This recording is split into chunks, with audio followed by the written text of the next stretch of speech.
오늘은 요한복음 12장에 나오는 그 세 번째 사건, 처음에는 마리아가 예수님 발을 향유를 붓고 씻은 사건, 두 번째는 이제 그 예루살렘 입성 때에 그 백성들이 그를 승리자로 이렇게 기대하고 메시아로서 환영하는 호산나 찬송하리로다 주의 이름으로 오시는 이어의 장면인데, 여기 간략히 소개된 것은 그가 나귀 새끼를 타고 들어왔다 하는 것입니다. 정복자로 말을 타고 이렇게 무기를 들고 들어오는 것이 아니라 작은 나귀 새끼를 타고 들어오시는 모습으로 예수님이 메시아라는 게 무슨 뜻인가를 우리의 편견과 우리의 기대와 다르다고 자꾸만 강조하고 있습니다. 그리고 세 번째 사건이 명절에 6월절에 이 예루살렘 성전에 온 사람들 중에 이제 이방인들, 헬라인들 몇이 왔는데 그들이 온 이유가 예수님을 만나고 싶어서였다고 합니다. 예수님이 하시는 기적은 그 사건들은 널리 소문이 나서 이들도 그 소문을 듣고 이스라엘이 기대하는 구세주 메시아가 어떤 분인지 보고 싶었던 것이죠. 그들이 기대했던 건 물론 당연하게도 예수님이 하신 기적들의 연장선상에 있는 것이었을 겁니다. 오병이어의 기적이나 문둥이를 고치거나 눈먼 자를 보게 하거나 게다가 죽은 자를 살리는 이런 사건들은 그들에게도 굉장히 놀랍고 많은 기대를 불러일으켰겠죠. 예수님이 이 이스라엘 사람들이 아닌 이방 사람들 중에도 주를 보러 왔다, 메시아를 기대하고 확인하러 왔다는 소식을 듣자 내가 영광을 얻을 때가 됐다, 내가 메시아인 것을 제대로 보여줄 때가 됐다, 마지막 절정을 보여주마 라고 말씀하시는 대목인데 그게 죽는 겁니다. 그것도 십자가에 비참하게 죽는 것이죠. 그러니까 예수의 죽음은 성경적으로는 예수님이 영광이라고 이해하고 또 우리에게 가르치고 있는 것이고, 그 영광이 그러나 이렇게 고통스러운 영광이었습니다. 내 마음이 민망하다. 어느 번역본에서는 내 마음이 심히 고민하여 죽게 되었다, 이렇게 그 고통을 또 표현하고 계십니다. 그러니까 우리가 기대하는 메시아에 대한 이해는 우리 현대인들에게까지도 늘 이런 그 앞에서 봤던 기적들의 연장선상에 있는 어떤 형통, 부요, 해결, 만족, 그런 세상적인 내용과 방법론과 결론을 갖고 있는데 비해서 성경은 자꾸 이렇게 반대로 말하는 셈입니다. 자꾸만 딴죽을 거는 셈이죠. 그게 아니다, 그게 아니다, 그렇게 말씀하는 대목입니다. 그러니까 예수의 이 영광을 받을 때가 됐지만 내가 너무 이 일을 생각하면 고통스러워서 죽을 것 같다 하면서 아버지여 이때를 면하게 하여 주옵소서라고 비명을 지르시고, 그러나 내가 이를 위하여 왔습니다 라고 다시 금방 또 순종을 하시죠. 그러자 하늘에서 응답이 오죠. 내가 이미 영광스럽게 하였고 또 영광스럽게 하리라. 아버지의 영광을 드러냈고 또 드러낼 것이다 라고 답하십니다. 이 모든 일들을 이해시키는 핵심 비유가 중간에 나오는 24절 이하에 나오는 여러분 잘 아는 한 알의 밀알 이야기입니다. 그러니까 한 알의 밀알이 땅에 떨어져 썩지 아니하면 한 알 그대로 있고 썩으면 많은 열매를 맺는다는 이 말이 이 어떤 우리가 읽기에는 불편한 모순, 우리가 앞뒤를 연결하기에는 도무지 이 역설에 불과한 내 영광을 나타낼 때가 됐고 죽어야겠고 죽을 것 같이 고통스러운 이 일들을 묶는, 말하자면 가르침인 셈인 것입니다. 그래서 죽는다는 것이 우리들 예수를 믿고 나면 부활이 있고 영생이 있고 천국이 있다는 것 때문에 죽음을 약간 쉽게 넘어갑니다. 죽음은 어려운 겁니다. 죽는다는 것은 우리의 존재와 우리가 살아온 모든 날들이 소용없어지는 것이 죽음입니다. 죽음은 애통해야 되고 겁내야 되고 분노해야 되는 것인데, 실제로 우리가 사는 세상은 죽음이 우리를 위협하면서도 사실은 거기에는 예외가, 무슨 대안이 없기 때문에 죽음은 따지고 보면 너무나 자연스러운 것입니다. 죽어야 됩니다. 벗어날 길이 없으니까요. 그래서 다 체념하고 살고 죽음을 감수하고 살죠. 오직 기독교에서만 이 죽음을 불편해하고 분을 내고 그럽니다. 나사로의 죽음 앞에서 예수님이 울고, 그리고 지금 당신의 죽음 앞에서도 말하자면 비명을 지르십니다. 자연세계가, 우리가 몸담고 있는 이 자연세계가 죽음이 피할 수 없는 운명이고, 자연세계의 어떤 순환, 윤회의 법칙이라고 가르친다면 성경은 그렇지 않다는 거죠. 그렇다면 예수님이 죽는다는 것은 그런 의미에서 무슨 뜻인가? 창조가 부활이라는 것을 가지기 위해서는 죽음을 중간에 가져야 되는데, 죽어야 부활, 다시 사는 게 있는 건데, 다시를 하지 말고 처음 것을 그냥 고집하고 밀고 나가면 될 것을 하나님은 매번 왜 그 죽음이라는 것, 절망이라는 것, 실패라는 것을 허락하시면서 하나님의 창조와 구원 역사를 끌고 왔는가? 이게 우리가 성경을 읽으면서 물어봐야 되는 것입니다. 예수님이 오셔서 죽으십니다. 우리 죄를 위하여 죽으시고 새로운 생명과 영생을 만드십니다. 그러지 말고 아담이 범죄했을 때 죽여버리고, 죄를 지었잖아요. 죽여버리고 다시 만들면 되잖아요. 노아 홍수 때 노아 살려두지 말고 다 죽이고 싹 쓸어버리고 다시 하면 되잖아요. 바벨탑 때 다 죽이고 다시 하면 되잖아요. 얼마든지 있었지 않아요? 다시 하면 되잖아요. 새로.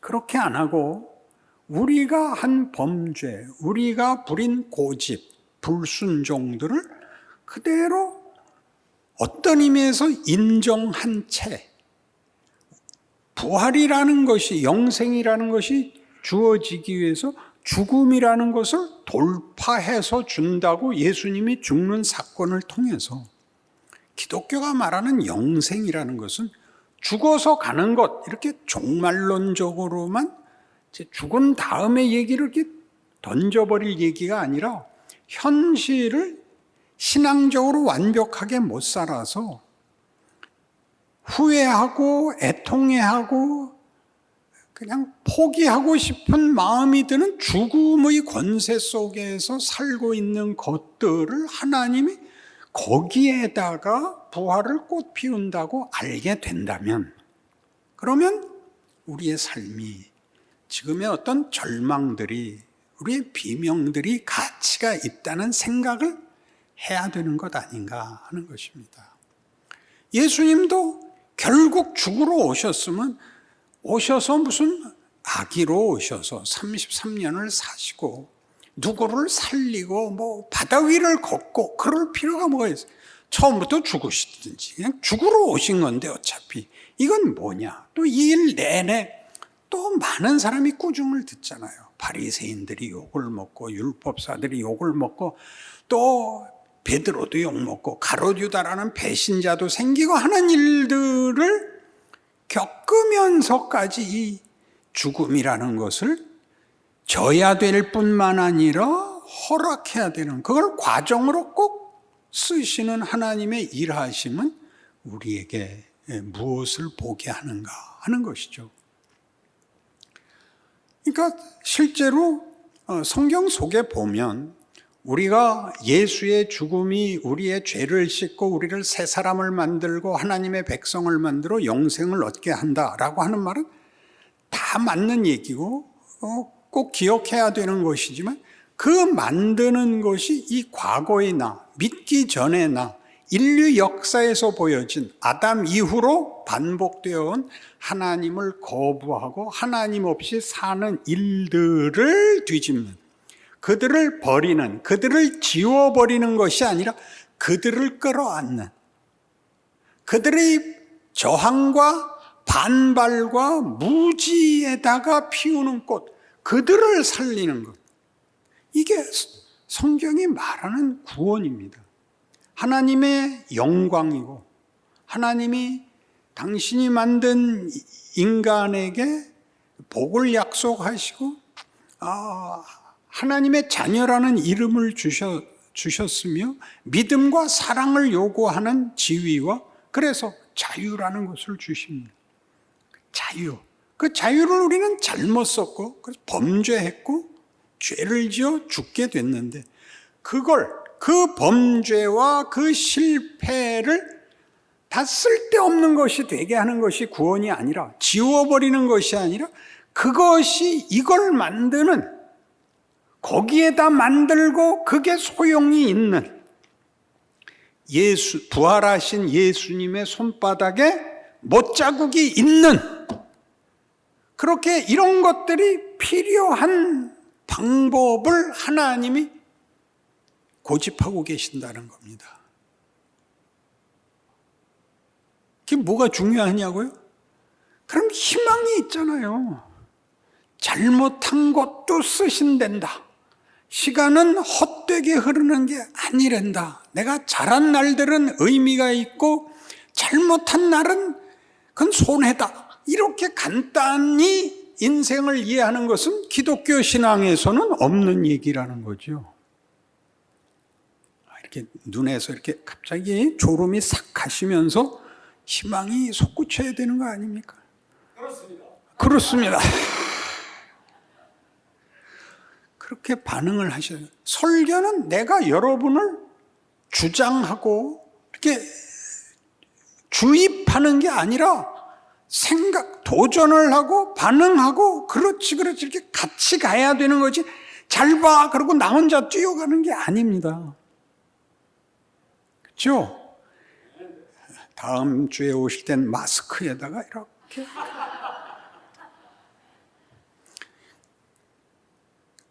로마서 11장에 의하면, 이건 찾아야 돼요. 로마서 11장에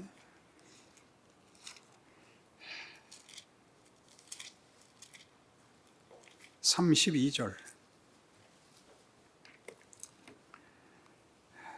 256페이지 신약 로마서 11장 32절, 하나님이 모든 사람을 순종하지 아니하는 가운데 가두어 두심은 모든 사람에게 긍휼을 베풀려 하심이로다.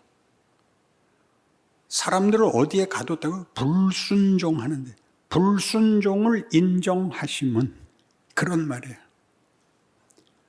하나님이 모든 사람에게 뭘 허락하시면?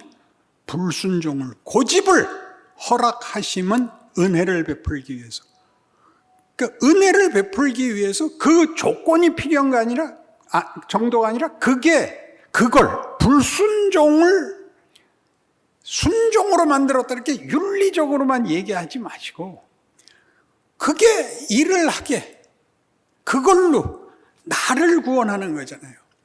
그러니까 명분을 만드는 게 아니라 나를 찾아오셔, 나를 사랑하는 것이지 사랑을 사랑하는 게 아니잖아요.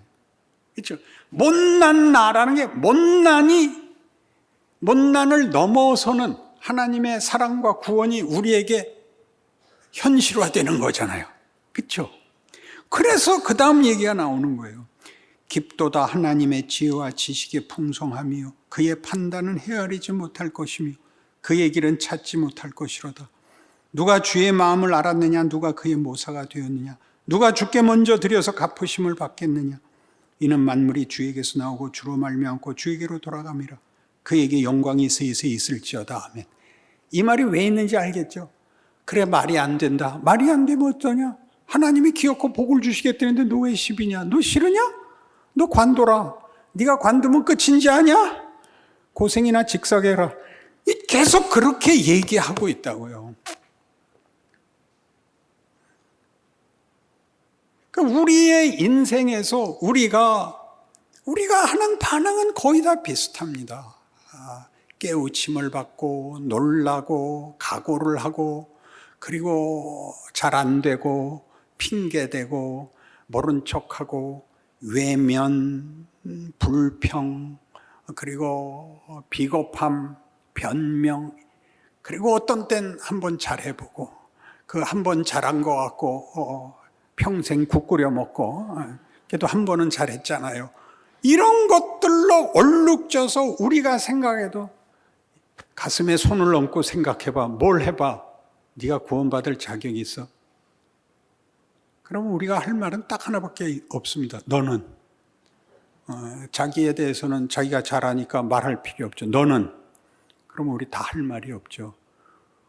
그 너는, 나는을 구원한다고요. 그 구원은 그러니까 간단한 구원이 아니죠. 이 지지고 볶고 미칠 것 같고 말이 안 되고가 다 내용으로 들어있는 그것들이 빛을 발하고 선을 이루고 영광이고 생명의 부요함과 아름다움이 된다고 얘기하는 이 역설이 복음인 것입니다. 예수님이 부활하여 원래 성자 하나님의 영광을 드러낸 것에 대해서 우리가 시비를 걸 게 없죠. 그러나 그것이 예수님은 한 알의 씨 알의 비유는 이거거든요. 그가 부활하사 부활의 첫 열매가 되셨다거든요. 그가 죽음으로 땅에 묻힌 씨가 흙이 씨를 삼키고 썩히는데 그게 싹이 나고 열매를 맺듯이 예수께서 죽음이라는 것을 이렇게 삼켜져 소멸되는 것이었던 죽음에다가 생명을 만들고 풍성케 결실하는 것으로 뒤집어 놓는 것이 십자가 사건이죠. 그러니까 밤낮 하는 내 죄를 대신 지셨어요. 나를 구원하셨어요. 그렇게 하면 책임이 남는다고요. 널 위해 내 몸 주건만 너 무엇하느냐. 그런 찬송가는 나쁜 찬송가예요. 사실은. 그렇게 물어보면 할 말이 없잖아요. 그렇게 나 너 줬고 너는 이제 내 것이며 너는 네가 너를 포기할 수 없다. 그것 아느냐? 너 모여서 울 필요 없다. 너 씩씩하게 살아라. 이렇게 개사를 해야 돼요. 내가 할까요? 설교도 하고 이것도 고치고 여러분은 뭐 하실 거예요? 여러분을 고치세요. 복음이 왜 복음인지, 예수를 믿는다는 말이 무엇인지, 왜 예수가 죽으셨는지, 우리를 방해하거나 넘어뜨릴 수 있는 모든 걸 다 지운 거예요. 죽음까지도. 그러니까 우리의 불순종을 가장 순종한 자가 만드는 것보다 크게 만든 거예요. 이렇게 딱 뒤집은 거니까 2배가 돼버렸죠. 그게 성경의 역설입니다. 여러분들이 실감나 하지 않으니까 예를 들게요. 요셉을 생각해 보세요.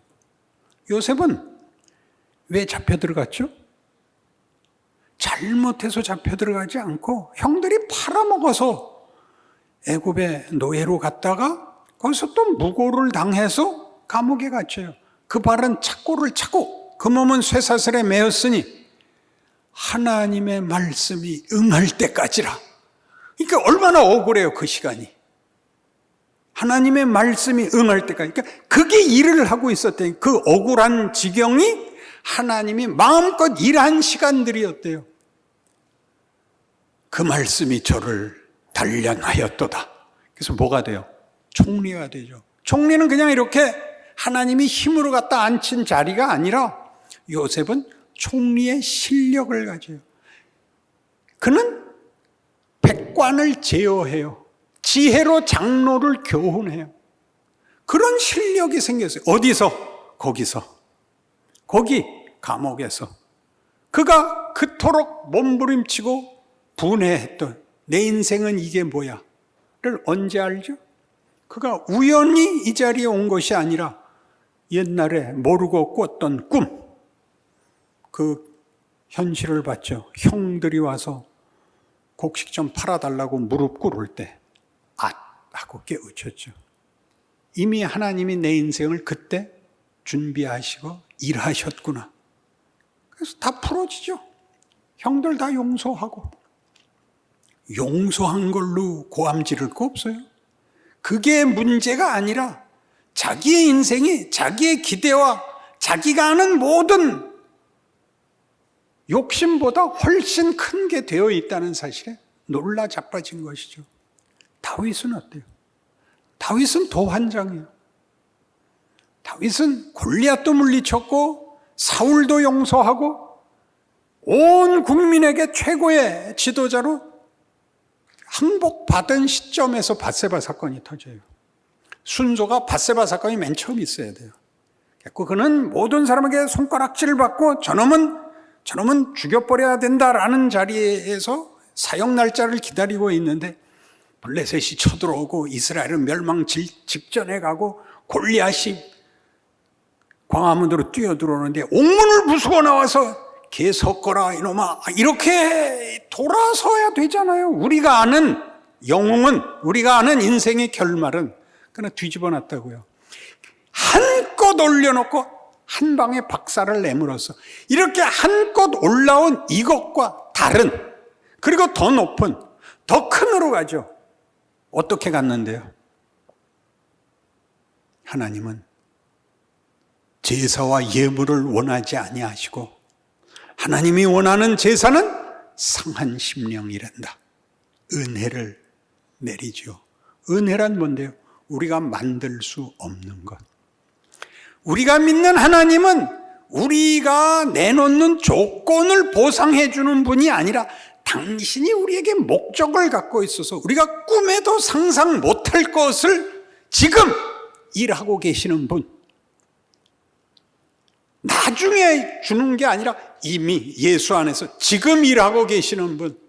나의 한탄, 우리가 밤낮 후회하는 것. 왜 일찍 믿어서 이 고생인가? 죽기 3분 전에 믿었으면 얼마나 편해. 죄 지을 때도 편하고 죽을 때도 편하고. 그렇게 안 하고 일찍 불러놓고 이렇게 못 살게 구는 이것들이 최고의 것이라고. 이 갈등, 이 고민, 이 절망, 이 자괴감, 이 후회, 한숨, 이런 것들이 진짜 보석이라고 그렇게 말하는 겁니다. 아멘. 죄만이 진 순서대로 아멘 합시다. 여러분, 이런 건 말이죠. 이렇게 몰아서 소나무 뿌리 뽑으면서 하는 신앙을 넘어와야 돼요. 내 진심을 받아주시옵소서가 아니라 실력과 이해와 수준에 있어서 하나님이 무엇을 하시는지, 나에게 벌어지는 인생이 도대체 뭘 만드는 건지, 왜 예수를 일찍 믿어서 고생해야 되는지에 대한 답을 찾지 않으면 우리는 인생이 밤낮 체념 속에서 붙잡혀 있다고요. 다 그런 거야. 다 그런 거지. 오죽하면 노래도 나왔겠어요. 그러니까 여러분 스스로가 신자가 되어서 겪는 모든 인생은, 모든 경우는 헛된 것이 없고 억울할 것이 없고 내가 다 해결해야 될 필요도 없다. 그래서 내가 할 수 있는 일 한다. 그때의 실력만큼 한다. 지금은 지금만큼 하세요. 그럼 그 다음이 와요. 그 다음이 오고 그 다음이 와요. 해결이 되는 게 아니라 나도 모르게 크죠.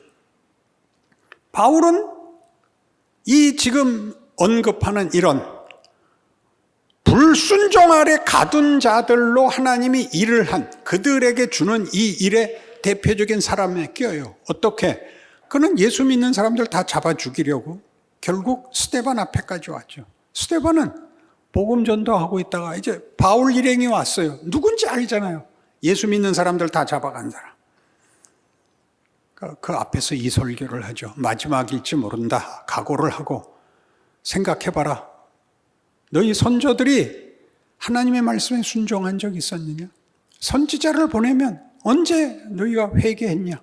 그 선지자 잡아 죽이고 여태까지 그랬고 그 예언의 주인공인 예수님이 왔을 때, 메시아가 왔을 때도 그 메시아까지 잡아 죽이지 않았냐? 너희는 너희 선조들하고 하나도 다를 거 없다. 그럴 때 너희는 누구예요? 이 바울, 당시 사울과 그 일행이죠. 너희는 너희 조상들하고 똑같이 굴어서 너희 손으로 메시아를 잡아 죽인 놈들이다. 그 뭘 어떻게 반응했어요?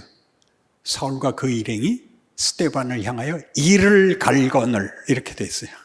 회개 안 해요. 하늘이 딱 열리죠. 스데반이 보니까 예수님이 일어나셨어요. 하늘이 열리고 예수님께서 보좌 우편에 서신 것을 보는도다. 그러니까 결정적으로 그 말만 안 했어도 그냥 이만 갈고 갔을 거예요. 그 말 하니까 스데반은 너무 놀랐을 거예요. 그 둘 사이에 누가 진실이고 누가 옳은지 예수님이 판정을 제대로 안 해주시면 누가 해줄 거예요. 근데 예수님이 네가 죽어라 그렇게 된 거네. 그 으악 하고 스데반이 죽었어요. 그래서 그 8장 1절은 이렇게 되어 있어요.